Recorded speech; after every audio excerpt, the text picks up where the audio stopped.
Et après 2 semaines de trêve internationale, c'est la 10e journée du championnat de top 14. La Rochelle accueille Castres. 3-0 pour les Castrés après 13 minutes de jeu. Et cette erreur improbable, Antoine Astoy est contré sur ce renvoi d'un but.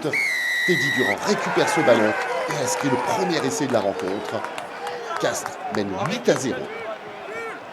On revoit cet improbable contre de Teddy Durand qui récupère ensuite le ballon et résiste à la défense.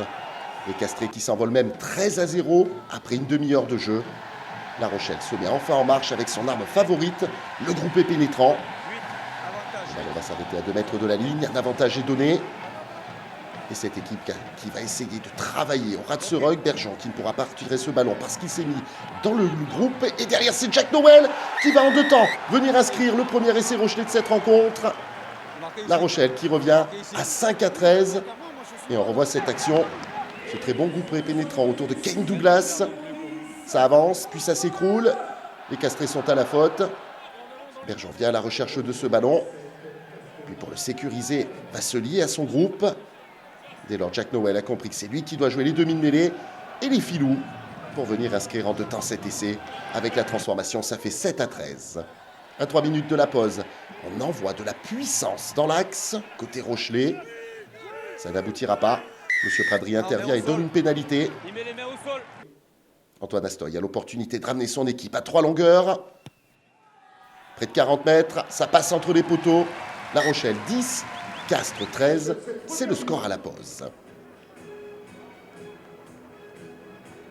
En deuxième période, à l'heure de jeu, Castres a ajouté une pénalité, mène 16-10. Alors on joue cette pénalité à la main côté Rochelais. La ligne se rapproche, les avants travaillent. La puissance de Hulten Dillane fait la différence. Et c'est Rochelais. Il n'y a plus qu'un point d'écart entre les 2 équipes. Les Dalton sont contents en tribune. Hulten Dillane permet à son équipe de revenir complètement dans le coup et de passer même devant avec la transformation qui sera réussie. À un quart d'heure de la fin, La Rochelle mène 17-16. Mais les Castrés reviennent dans le camp adverse, mettent à leur tour en place un groupé pénétrant. Ça passe au sol. Monsieur Pradry donne l'avantage qui ne profitera pas. Au bout du pied de Pierre Poplin, la possibilité de repasser devant. Le ballon monte, passe entre les perches et Castres repasse devant, 19-17. À la dernière minute, La Rochelle à 80 mètres à remonter.